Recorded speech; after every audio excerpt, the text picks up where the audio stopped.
The lie is that it is weak to be feminine, and that is not true. In fact, when you step into your femininity as a woman, that is when you regain a sense of peace and vibrancy in your life, because then you can turn out and nurture and love on the ones around you. All right, everybody, hello and welcome back to my channel. My name is Caitlin and I run the blog called Mrs. Midwest. If this is your first time visiting, we are all giving you a very warm welcome. And of course, the we I'm referring to is the feminine family. I want to give a special thank you to all the members of the feminine family. Thank you for your continual support, and let's dive into today's topic. Today's topic is a little bit more serious, as we will be uncovering the 10 lies that society is telling young women. We're going to be talking about these lies out of a place of love for our young feminine sisters in our family, not out of a place of hatred or cruelty. The truth can sometimes be a little bit painful, but I would rather know the truth and have all the information I needed to live a thriving and successful life than just have people nodding their approval at me and telling me what I thought I wanted to hear. And the first lie I want to debunk is the lie regarding our femininity. Society tries to shame young women for their femininity. Innate femininity is looked down upon as weakness because instead of elevating truly feminine women, society seeks out masculinity in women and then elevates those women. The lie is that it is weak to be feminine, and that is not true. In fact, when you step into your femininity as a woman, that is when you regain a sense of peace and vibrancy in your life, because then you can turn out and nurture and love on the ones around you. Now, I do think all women are on a spectrum of femininity, but instead of encouraging women to sort that out for themselves, society has been pushing women to embrace masculinity. I don't think we need to force people. So my channel isn't about forcing women to be feminine. I don't care to control people. I don't care to do that. But I do intend on my channel to have women consider their femininity. Take time to further develop it if you so desire. Take time to explore it. Instead of hiding femininity from women and saying, oh, don't worry about that. That's just weakness. Go be masculine.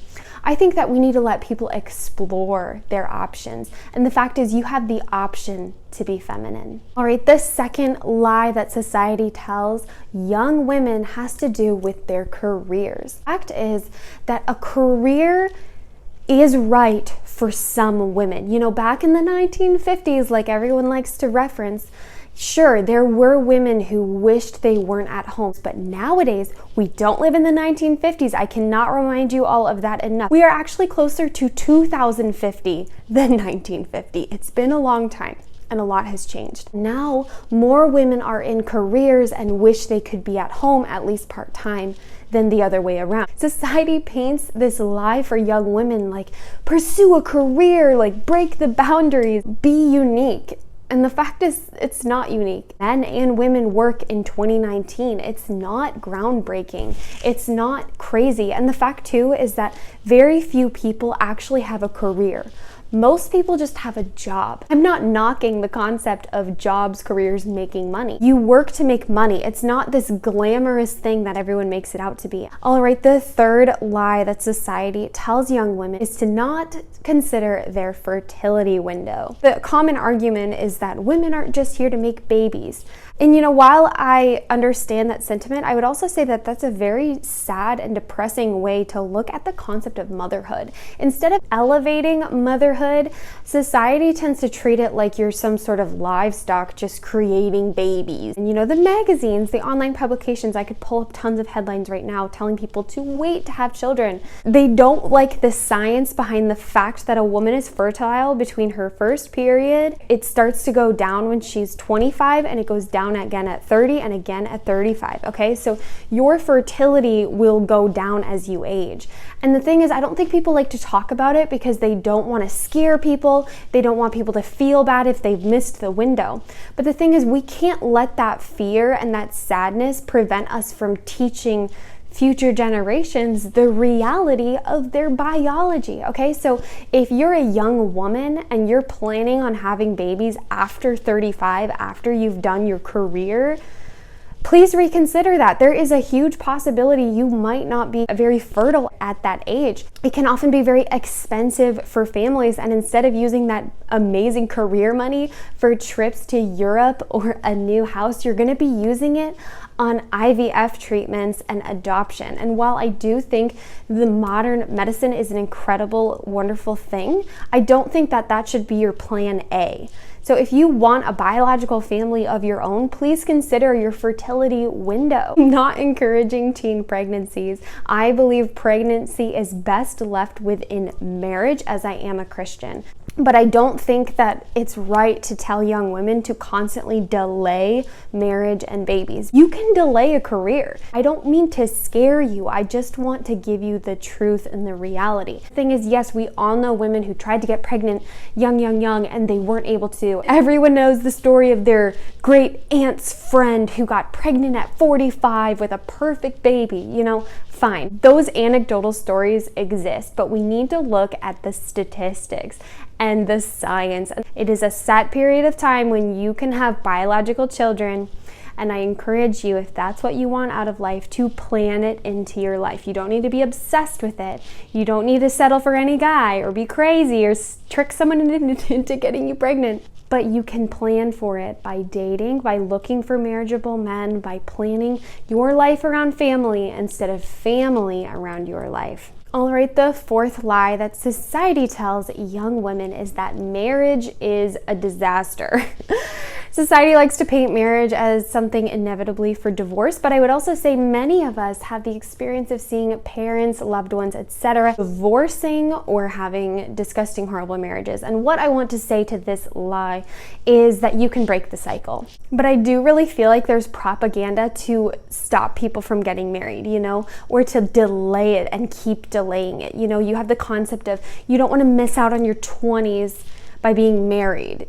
And so it's like, okay, like I agree. I don't think everyone has the same life plan. I don't think all women are going to thrive with the same plan, but I got married in my early 20s. I know a lot of people that did, and there's a lot of happiness. You know, marriage is not this horrible disaster if you, first of all, choose the right partner, and second of all, if you are both working at it. I do think that the best marriages have an element of God in them through the Christian faith. Psychologists have done studies on this, and the fact is that the divorce rate is the same if you marry before 20 or after 30. So the ideal time to get married is your 20s. I highly encourage you to remember that you are 50% of your marriage. You have a lot of say in the success of your marriage because you choose, first of all, who you marry, but you, second of all, have the power to make it good. The fifth lie that society tells young women has to do with casual hookups, drugs, and alcohol. Now, it kind of feels like society wants young women to be really like grown up and responsible and individualistic in those areas, but at the same time, they look at you and say you're too young to own a house or be married or to be a mother, which is ridiculous because that just treats young women like they're going to be in this perpetual state of pleasure seeking. I feel like there's a lot of propaganda pushing pleasure-seeking, hedonistic behaviors on young women. I don't think that it's worthwhile to spend your life pursuing momentary pleasure. And that's why my channel really is about traditional living, because traditional living and wholesome living and faith-filled living harkens back to a time when we would grow up. We wouldn't stay children forever. That's what I really want to encourage all of you. If you cannot let go of that pleasure seeking, if you cannot let go of your younger years, ask yourself why. You know, why can't you grow into the responsibility of eventually getting married, having your own family, being a mother, cooking, cleaning, you know, being a grown woman? You know, I don't think that those pleasure-seeking behaviors are the end-all be-all for the joy you're going to experience in life. There's so many different types of joy that you can experience. And yes, there is that manic, drug-infested, alcohol-infused happiness, I guess you could say, euphoria that you experience. But then there is satisfying peace that won't leave you hung over the next morning. There's this satisfying joy of working hard in life towards positive outcomes, towards relationships, towards your talents, hobbies, and intellectual growth. I think women are so much more than vessels for that euphoric, hedonistic lifestyle where it's just, party, party, party. And when we as women collectively avoid the responsibility of starting families, when we collectively choose hedonism and momentary pleasure, who's raising the children? Who's creating the next generation? Why don't we want to be involved in that responsibility? Are we too young for it, or are we just too immature? All right, the sixth lie society has been telling young women is that being at home sucks. And I debunked this in my 5 myths about being a housewife homemaker, but being at home is amazing. It allows you to grow on an individual level because you can explore new hobbies, you can bless your husband, you can learn the art of being frugal, and you can prepare for being a mother. Now, I don't think everyone needs to be at home. That's not what I'm saying. But I do think that the propaganda that being a housewife is akin to being in jail is ridiculous. That's not true, and I don't think that we need to tell young women that. I think instead of doing that to people, we just need to give them the options of doing what they want. So instead of shaming people to not be housewives, why don't we just say, hey, you can go have a career or you can be a homemaker, and both things are honorable because we truly support all women, and that's what I'm about on this channel. The reality of supporting all women means supporting all women. I don't know where that got mixed up in translation, but I think all women includes homemakers. But in all seriousness, being at home doesn't suck, and if anyone ever told you that, it's not true. Being at home has been the best blessing outside of salvation that I have ever received. All right, the seventh lie that society tells young women is, first of all, I think this is a twofold lie, but over here we have the camp of don't care about your beauty, destroy your beauty. Beauty is a social construct. And then you have the lie over here where it's like, you need to do CrossFit and the Bikini Body Guide if you ever want to attract a man. And both of those things are ridiculous. I think we need to be in the middle and say goodbye to both toxic, destructive mentalities. And any message that is encouraging your immaturity or your destruction is a message that doesn't care about you. In the middle of that, we have a place where we as women can learn to take responsibility for growing self-discipline in the area of health and fitness. But we can also celebrate our unique beauty, the unique ways our muscles are made, unique ways our feminine bodies store fat, the unique ways that God has made us. Hear lies from society telling you to not care at all or to be obsessed. Please know that that's ridiculous and wrong, and instead of taking either of those camps, we need to stand in the middle by celebrating our unique beauty, not comparing ourselves to others, by being grateful for the way we're made, and adopting the elements of self-discipline that will allow us to have true health and vibrancy, because the most beautiful people are the healthiest. Healthy people come in a variety of shapes and sizes. Health is more than just doing burpees and eating grilled chicken. Health is a lifestyle that can be well-rounded and different for various people, but it includes water intake, sleep, skincare, mental health in the areas of positivity, your social connections, and of course, how much you move your body and how much you're eating. So please know that any movement trying to get you to shirk the responsibility that comes with having a body or become obsessed with your body are both wrong. Right? The eighth lie that society tells young women is that faith has no place in 2019. Our world likes to pretend like we don't need God, as if we're already so smart, so developed, so progressed that we're beyond needing God. And the thing I think about that is that it is foolish.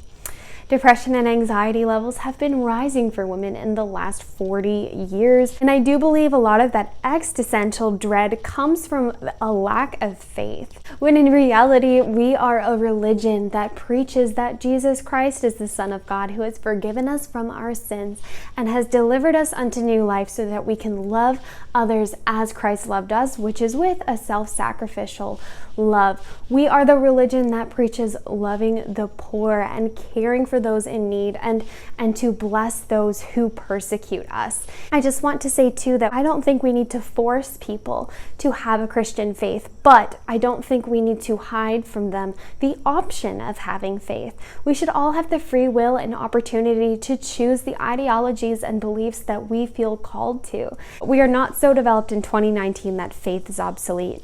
The ninth lie that society tells young women is that children will suck the life from you and destroy you. Now, I don't have children, so I cannot speak from the perspective of a mother, but all I want to say to this is that babies do not stay babies forever. They grow up. People treat children and having children as if you are going to be changing diapers for the rest of your life, and that's just not true. Children grow up into adults who will then be in your life. Yes, there are people that regret having children and hate having children, but that's not the only narrative. We need to also listen to the people who love having kids. That's truly what I believe. I don't think we need to censor or hide various arguments. It's selfish and wrong to hate children for having needs and for needing care. Yes, children do take our energy, our time, and our affection and love, but you get so much out of that. You get a relationship with them. They are a person. They're not just gonna stay a baby forever. The 10th lie that society tells young women is that it's not a big deal to go into debt. The thing about college is that a lot of people go just for the experience. They go to meet people. They go to experience the parties. They don't know what else to do during that time. But nowadays we have the internet, so you can get a degree online for often much cheaper. You can work a part-time job while getting an online degree. You can go to community college for 2 years, save money, and then finish your degree. You can just get a job right away or take a couple gap years and work and then go to university. You can use the internet to get a job in a different city and move. There are even volunteer programs or ministries that you can be involved in after high school while you're still trying to figure out what you want to do with your life. Colleges, universities, especially in the United States, are charging so much money for you to get a degree, and so many people don't end up using their degrees at all. So unless you are extremely certain about your path, about what you want to do, and about the job waiting for you, I highly encourage you to not incur a ton of debt in an effort to go to university without a plan. Understand that there is options. All right, everybody, thank you so much for watching. And to all of our older, wiser, feminine sisters on the channel, I would love if you would leave a comment below sharing what you think young women should know, anything against the lies that society tells them, what you wish you knew when you were their age. Please share so we can educate young women instead of sabotaging them. But that's all I have for today, my beautiful sisters. So if you liked this video, please click the like button. It does help grow our community. Please join the feminine family by subscribing to the channel, and check out my written blog if you're interested in growing your faith or getting more of this content. And in total, I hope you have a wonderfully blessed and feminine week, my beautiful sisters.